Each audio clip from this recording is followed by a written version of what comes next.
रमाकांत शर्मा परिवार का मुखिया था। रमाकांत अपनी पत्नी शांति और बेटे विमल के साथ रहा करता था। विमल की शादी किरण से होने वाली थी। ए जी सुनते हो? नहीं नहीं सुनता हूँ, मैं तो बहरा हूँ। यही तो चाहती हो ना तुम? ओहो आप भी ना, मैं कह रही हूँ कि मेरी बात सुनिए ना। आप तो बिना बात के बस लड़ने के लिए तैयार हो जाते हैं। क्या सुनो तुम्हारी बात? ऐसी कौन सी काम की बात करती हो तुम? मेरे पास बस यही काम थोड़ी है, और भी जरूरी काम है मेरे पास। अरे पापा सुन तो लो मम्मी क्या कह रही है, क्या पता जरूरी काम हो। सुनाओ क्या बात है। अब बोलो भी, मुंह दिया है भगवान ने तो अब बोलो भी।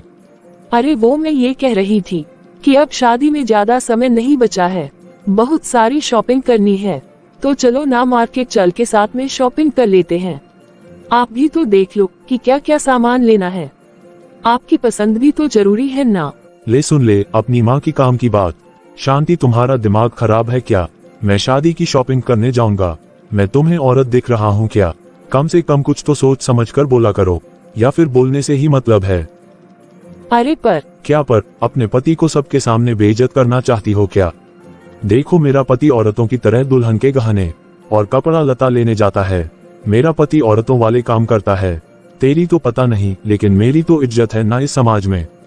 मैं ये सब काम नहीं करने वाला। अरे शॉपिंग करने से कौन सी इज्जत कम हो जाती है भला? हाँ हो जाती है इज्जत कम।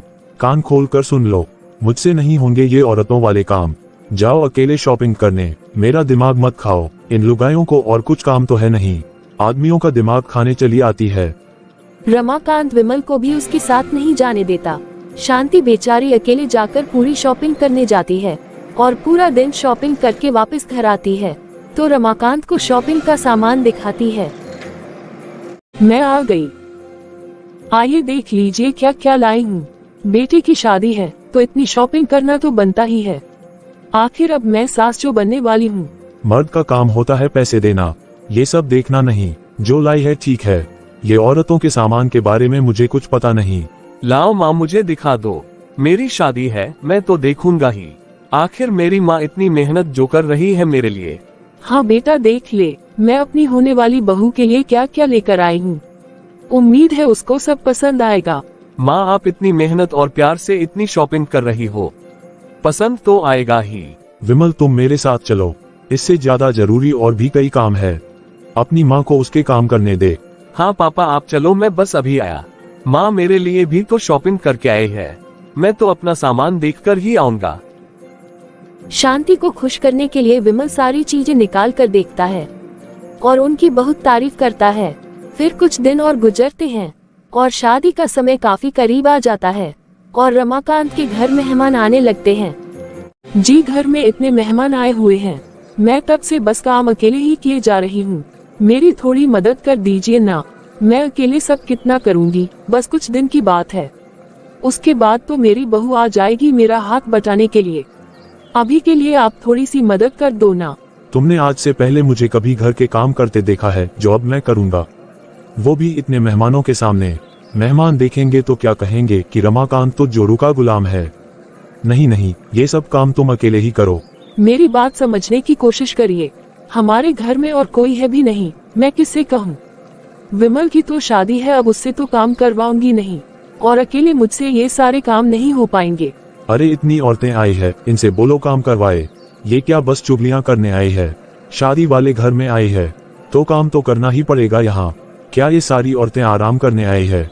औरतों का एक ही काम है कि वो अपना किचन अच्छे से संभाले। ठीक है, आपको नहीं करना तो रहने दो, मैं मेहमानों से नहीं कहने वाली। आपका क्या है, आप तो ज्ञान देकर चले जाओगे, बाकी सब तो बाद में मुझे ही बोलेगी ना कि घर बुलाकर मैंने सभी मेहमानों से काम करवाया। नहीं नहीं, इससे अच्छा है कि मैं अकेले ही सारे काम कर लूं। हाँ तो सही है, जो करना है करो, मैं जा रहा हूँ आराम करने।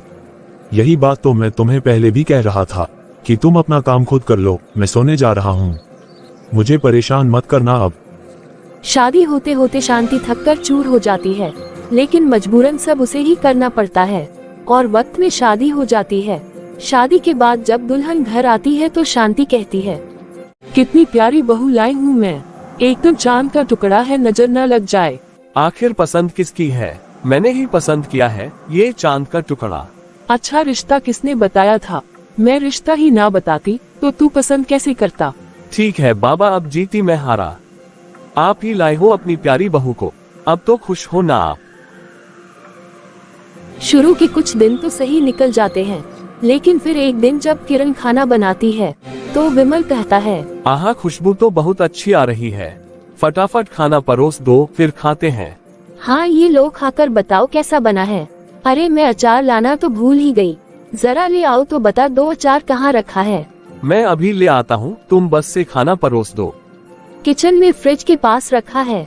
विमल जाता है और किचन से अचार लेकर आता है, पर उसको ऐसा करते हुए रमाकांत देख रहा होता है और चिल्लाने लगता है, आज किचन में घुस गया, कल रोटियां भी बनाने लगेगा।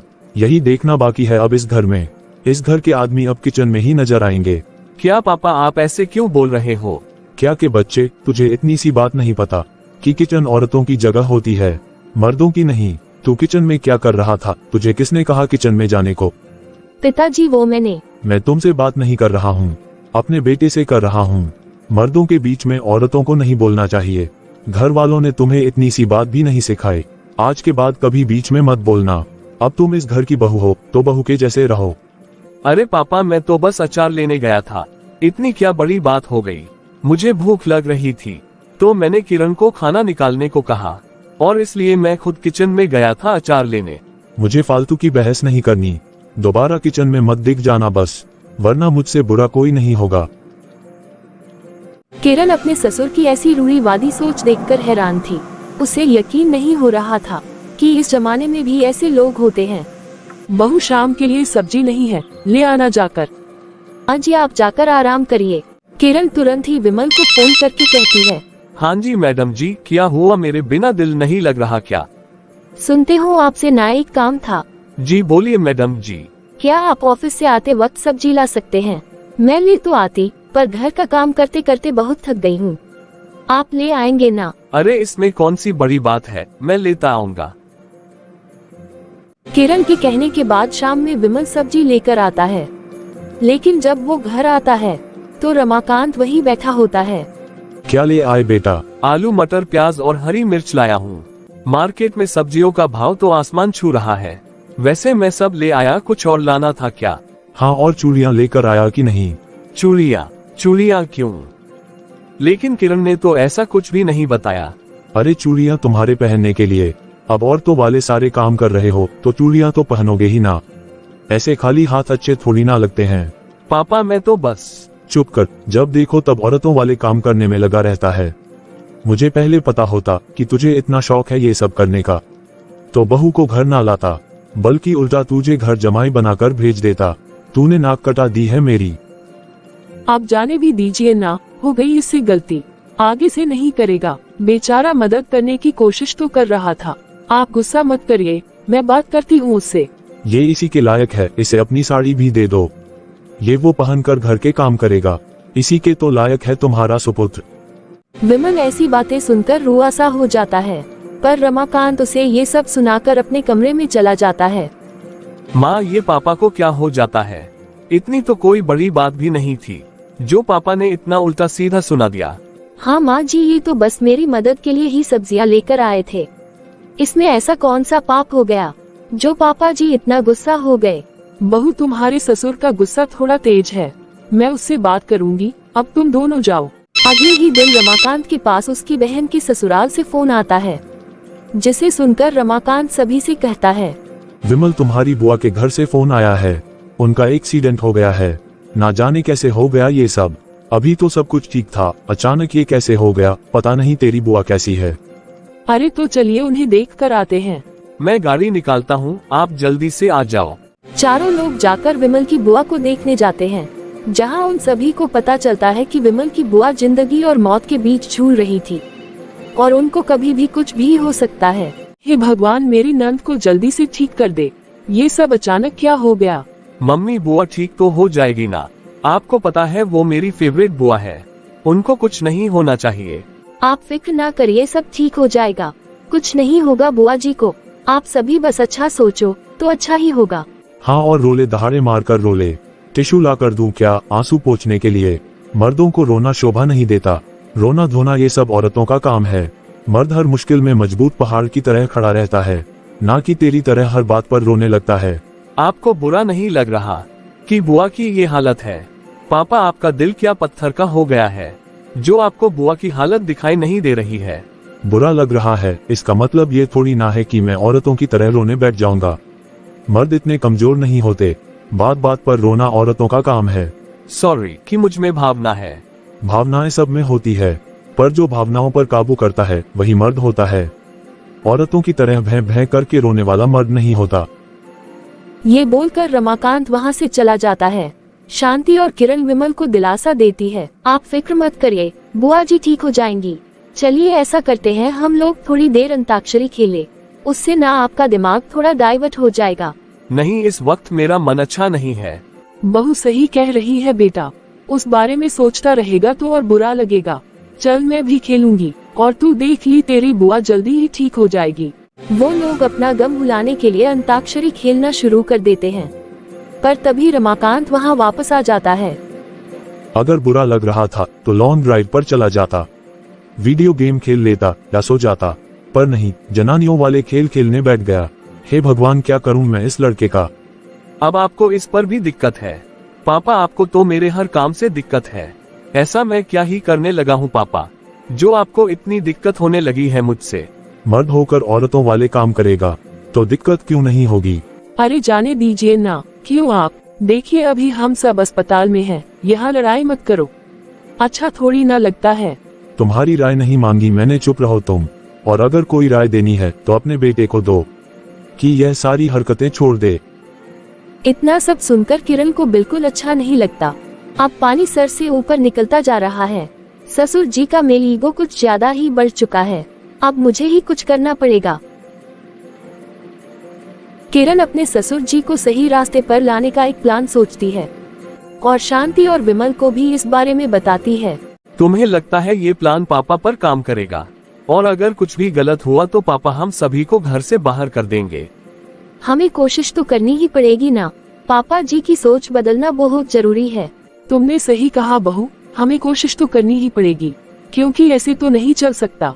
मैंने उनके इस रवैया को बहुत लंबे समय तक बर्दाश्त किया है, पर अब मैं नहीं चाहती कि तुम लोग भी बर्दाश्त करो। प्लान के मुताबिक किरण प्रेग्नेंट होने का नाटक करती है और अपने मायके चली जाती है। माँ जी, मुझे यहाँ आराम नहीं मिल पाएगा, इसलिए मैं अपने मायके जा रही हूँ। अब तो सीधे आपका पोता लेकर ही आऊंगी, तब तक आप ही घर संभालो। ठीक है बेटा, तू जा, मैं तुझसे मिलने आती रहूंगी, अपना ध्यान रखना। हाँ। किरण चली जाती है। उसके जाने के 2 ही दिन बाद शांति बीमार होने का नाटक करने लगती है। क्या हो गया तुम्हें शांति, ठीक होना? मुझसे बिल्कुल उठा नहीं जा रहा, बहुत घबराहट हो रही है। लगता है मेरे दिन नजदीक आ गए, भगवान मुझे बुला रहे हैं। ओहो, तुम भी ना, ये कैसी बातें कर रही हो? ऐसा कुछ नहीं है, आराम करो, मैं अभी डॉक्टर को बुलाकर लाता हूँ। आप मम्मी के पास बैठिए, मैं बुलाकर लाता हूँ। विमल डॉक्टर को बुलाकर लाता है, लेकिन उनको रास्ते में सारी बात समझा देता है। इनका हाल तो काफी खराब है, मैं कुछ दवाइयाँ दे रही हूँ, इनको खिला दीजिएगा और बिस्तर से बिल्कुल उठने मत दीजिएगा, क्योंकि इन्हें आराम की सख्त जरूरत है। कितना आराम डॉक्टर? कम से कम 1 महीना। क्या कहा, 1 महीना? चौंकिए मत, इस 1 महीने में अगर इन्होंने सही से आराम नहीं किया तो आपको इनको लेकर अस्पतालों के चक्कर लगाने पड़ेंगे। अब आपकी मर्जी है कि आप क्या करना चाहते हैं। ठीक है, मैं समझ गया। और इनको बाहर का खाना बिल्कुल भी मत खिलाएगा, वरना इनकी तबीयत और बिगड़ जाएगी। अब घर में कोई काम करने वाला बचा ही नहीं था, तो भला घर का खाना कैसे बनता। बेटा विमल, तुझे चावल बनाना तो आता है ना, तो बना ले। नहीं पापा, अब मैं आपकी बात पूरी तरह से समझ गया हूँ। मर्दों को ये सारे काम नहीं करने चाहिए। अब मैं ऐसा कोई भी काम नहीं करूँगा पापा। अच्छा, तो बेटा कोई खाना बनाने वाली ढूंढ ला। आजकल काम करने वाली कहाँ मिलती है पापा? हमारे पड़ोसी तो खुद कितने महीनों से ढूंढ रहे हैं, उन्हें तो अब तक नहीं मिली, तो मुझे कहाँ से मिलेगी? मुझे बहुत भूख लग रही है। रमाकांत से शांति की ये हालत देखी नहीं जाती और वो खुद ही किचन में घुस जाता है और इंटरनेट पर वीडियो देखकर दाल बनाने लगता है। शांति और विमल ये सब देखकर बहुत खुश होते हैं। देख रही हो मम्मी, किरण का प्लान काम कर रहा है। हाँ, बहू को भी फोन करके बता दे। ऐसे ही 2 दिन गुजर जाते हैं और इन 2 दिनों में रमाकांत शांति की काफी सेवा करता है। अरे शांति बहन, तुम्हारी तबीयत का पता चला तो मैं दौड़ी चली आई। भगवान जल्दी से तुम्हें ठीक कर दे। घर में मेहमानों के आने से रमाकांत बहुत शर्मिंदा होता है, क्योंकि उसे लग रहा था कि अब उसकी बेइज्जती होगी। लेकिन तभी एक औरत कहती है, भाई साहब तुम्हें खाना बनाकर खिला रहे हैं। तुम तो बड़ी भाग्यशाली हो, भगवान ऐसा पति सबको दे। हाँ बहन, तुमने सही कहा। मुझे तो शांति बहन से जलन हो रही है। हमें रमाकांत भाई से कुछ सीखना चाहिए। रमाकांत तो उनकी बातें सुनकर हैरान होता है। पापा, आप तो कह रहे थे कि औरतों वाले काम करने से बेइज्जती होती है, पर यहाँ तो आपको इज्जत मिल रही है। हाँ, मैं भी हैरान हूँ। मुझे तो समझ में नहीं आ रहा कि हैरानी वाली बात नहीं है पिताजी। मिल बांट कर काम करने वालों को और एक दूसरे की मदद करने वालों को हमेशा समाज में इज्जत ही मिलती है।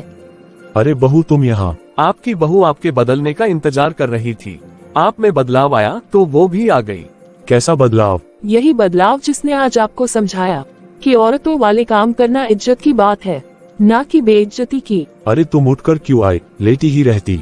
मैं ठीक हूँ। आपके बदलते ही मेरी तबीयत भी बदल गई। इसी बात पर चाय हो जाए। मैं अभी बना कर लाती हूँ। अरे नहीं नहीं, रुको बहू, तुम तो अभी आए हो। बैठो आराम से, मैं बनाता हूँ चाय। क्या? अब ऐसे करोगे तो मैं नहीं बनाऊंगा। रमाकांत अब पूरी तरह बदल चुका था और उसके बाद से वो लोग खुशी खुशी रहने लगे।